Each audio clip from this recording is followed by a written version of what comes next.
목요일, 금요일 여러분의 큐티를 도와주는 해설 가이드입니다. 안녕하세요. 오늘 또 여러분과 함께 큐티를 열심히 한번 해보도록 하겠습니다. 오늘 말씀을 요약하면요. 오늘 본문은 크게 두 단락으로 나누고 있습니다.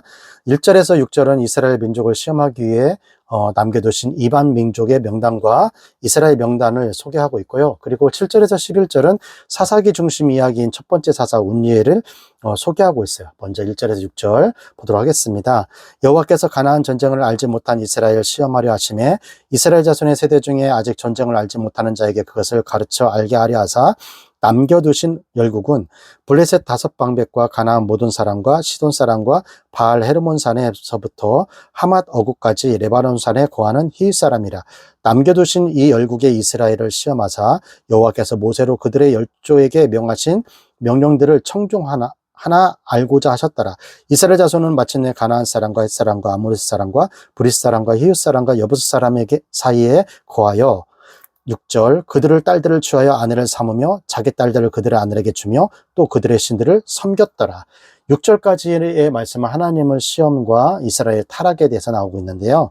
하나님께서 시험하기 위해서 남겨두신 민족이 있대요.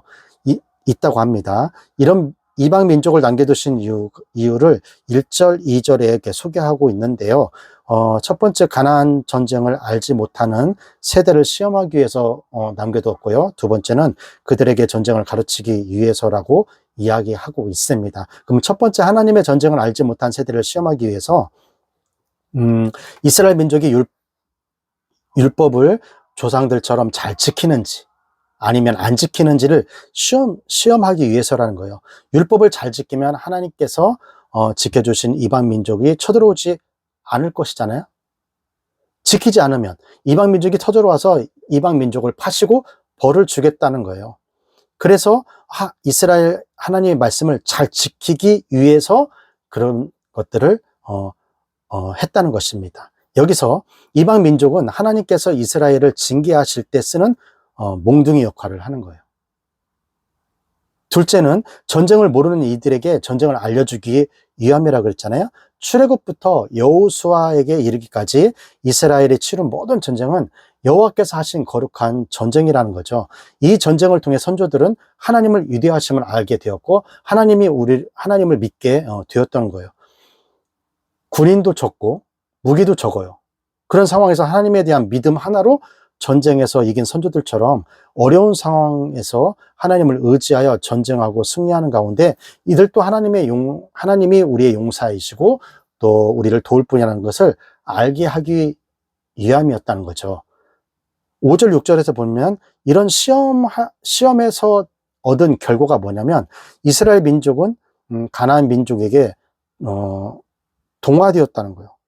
그 문화 속에 그냥 휩싸여 버리고 있다는 거예요. 그래서 이방 민족과 결혼시킨 거예요. 자기 딸들을 그런 이방 민족에게 그들에게 주었고 또 그들의 신까지도 섬겼다는 거예요. 제정신이 아닌 거예요, 지금. 또한 그들이 가나안 문화에 동화하면서 그런 타락한 모습들이 단계적으로 지금 이루어지는 것을 볼 수가 있어요.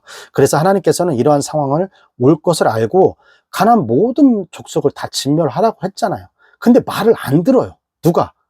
이스라엘 백성들이. 그래서 이스라엘 백성들이 그 말씀을 어기고 하나님 명령을 저버리고 나서 더 나가서 뭐 한다고요? 이방 신들까지 섬기고 있는 거예요. 정신 상태가 지금 많이 이상해진 것입니다. 7절에서 11절. 이스라엘 자손이 여호와의 목전에 악을 행하여 자기들의 하나님 여호와를 잊어버리고 바알들과 아세라들을 섬긴지라. 여호와께서 이스라엘에게 진노하사 그들을 메소포타미아 왕 구산 리사다임 손에 파셨으므로 이스라엘 자손이 구산 리사다임을 8년을 섬겼더니 이스라엘 자손이 여호와께 부르짖음에 여호와께서 그들을 위하여 한 구원자를 세워 구원하게 하시니 그는 곧 갈렙의 아우 그나스의 아들 온니엘이라. 여호와의 신이 그에게 임하였으므로 그가 이스라엘 사사가 되어 나가서 싸울 때에 여호와께서 메소포타미아 왕 구산 리사다임을 그 손에 붙이심에 온니엘의 손이 구산 리사다임을 이기니라. 11절. 그 땅에 태평한 지 40년에 그나스의 아들 온니엘이 죽었더라.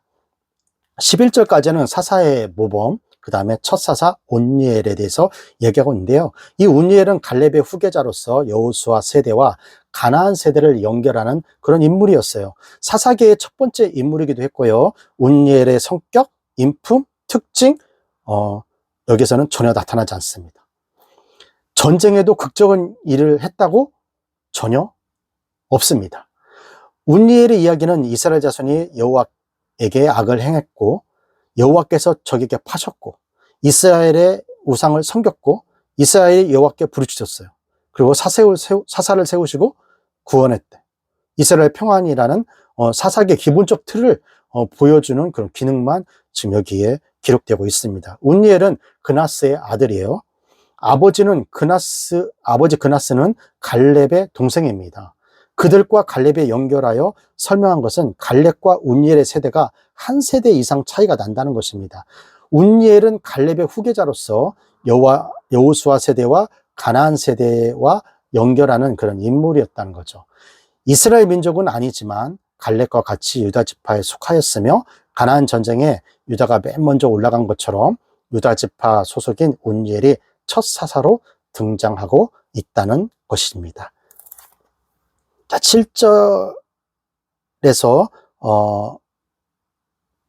8절은 사사가 등장한 배경을 설명하고 있는데요.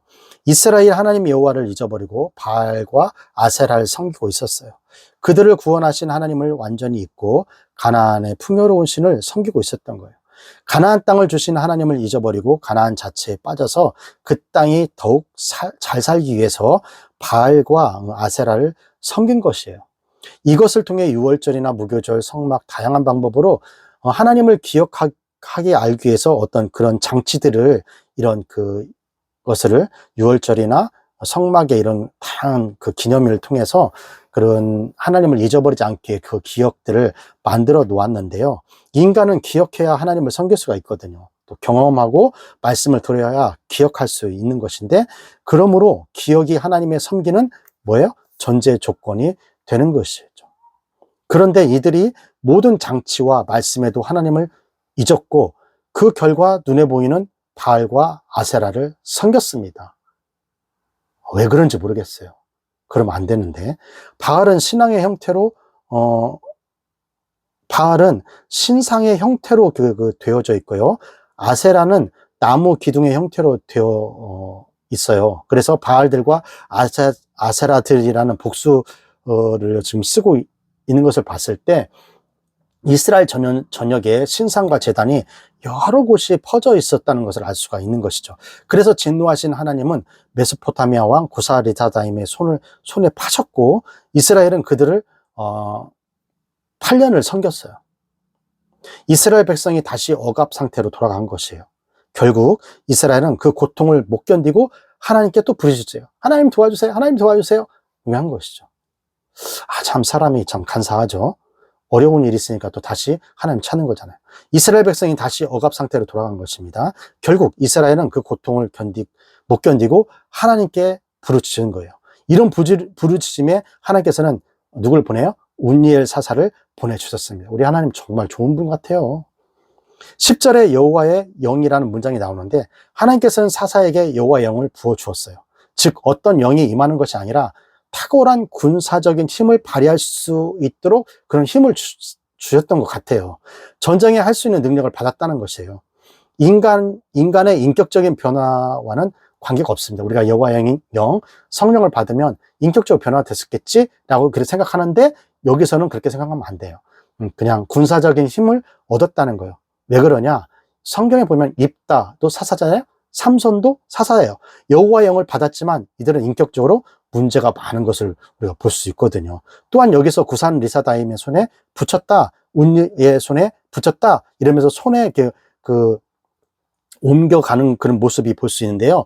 이 손의 바뀜을 통해서 이스라엘 주권자가 오직 여호와 하나님이란 것을 드러내고 있다는 것입니다. 온니엘 전쟁 이후 40년 동안 평화하였대요. 40년은 사사기에서 한 세대를 이야기합니다. 이거 기억하시면 돼요.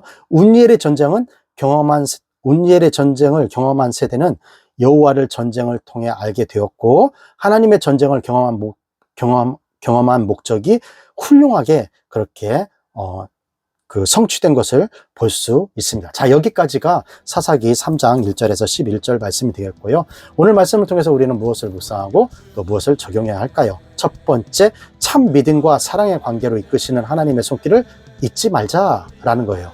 하나님은 가나안 족속을 다 내쫓으시라고 하셨죠. 그리고 그런데 그 땅에 이스라엘 백성들은 남겨놨잖아요. 이는 가나안 전쟁을 알지 못하는 세대에게 전쟁을 가르치기 위함이라고 아까 이야기를 했고요. 가나안 족속을 두려워하여 쫓지 못한 것이 뭐예요? 정착의 실패였기 때문이라는 거예요. 전쟁에 참여하지 않는다면 이스라엘의 용사이신 하나님을 경험할 수 없다는 것입니다. 또 하나님의 순종하는 여부를 확인하는 수단으로 삼으셨다는 거예요. 가나안에서 풍요로움과 안정은 그들의 군사력이 아니라 율법에 대한 순종 여부에 달려 있다는 것을 깨닫기 위함입니다. 떠나지 않는 시련, 가시밭 같은 나의 삶이 계속 지금 이어져 가고 있다면 그것이 바로 하나님과의 관계를 다시 새롭게 바라볼 수 있는 좋은 찬스가 나에게 왔구나 라고 그렇게 생각하시면 됩니다. 바로 그 시간이 하나님을 바라볼 수 있는 시간이란 것이지 그것이 시련이 아니고 나의 고통의 시간이 아니라는 거예요. 하나님께서 사랑의 관계로 이끄시는 그런 사랑의 손길을 여러분 느끼시는 시간이 되시길 바랍니다. 두 번째, 하나님의 시험은 넘어뜨리는 것이 아니라 깨닫게 하기 위함입니다. 우리 앞에 어려운 문제들이 이렇게 막 나타나고 그런 것들이 발생하는 것은 하나님께서 나를 넘어뜨려서 나를 완전히 망하게 하려고 하는 것이다 라고 그렇게 생각하면 안 된다는 거예요. 하나님의 계획이 아니라 그것을 통해서 주님을 의지함으로 그 시험을 이기고 우리 예수님이 누구신지 잊지 말라라고 하는 것을 기억했으면 좋겠습니다. 세 번째, 하나님을 붙드는 자에게 손을 들어주신다. 하나님을 붙드는 자에게 손을 들어주신다. 이스라엘이 범죄하면 구산 리사다임의 손에 하나님께서 붙이셨고요. 또 하나님 말씀에 순종하면 그 구산 리사다임을 사사 문리엘의 손에 그 붙임을 손을 넘겼다는 것을 볼 수 있습니다. 바로 뭐냐? 모든 것은 하나님의 손에 달려 있다는 거예요. 오늘 또 우리 학생 여러분, 우리가 승리하는 것은 다른 게 아니에요. 하나님을 내가 붙들고 있냐, 붙들고 있지 않느냐에 따라서 그 승리가 좌우되는 겁니다. 예수님은 예수님의 손을 붙드는 자에게 여러분 어떤다고요? 손을 들어주시는 것입니다. 하나님을 잘 섬기면 에웃의 손에 붙여주고요. 하나님을 잘 섬기지 않으면 그런 구산 리사다임의 손에 붙여주는 거예요. 그래서 여러분의 모든 그런 승패, 잘도가 안 되는 것은 누구 손에 달려있다? 하나님의 손에 달려있다. 그러니까 여러분 오늘 하루도 여러분 있는 자리에서 하나님의 손을 붙들는 여러분을 되시기를 주님의 이름으로 축원합니다. 오늘 또 여러분 그 손을 굳건히 붙잡고 주님이여 내 손을 붙잡아 주시옵소서 하면서 달려가는 여러분 기쁜 하루가 되시기를 주님의 이름으로 축원합니다. 교육부 구호 힘있게 외치고 큐티 마치도록 하겠습니다. 교육부 구호 시작. 공부 잘해 남주자, 돈 많이 벌어 남주자, 은혜 많이 받아 남주자.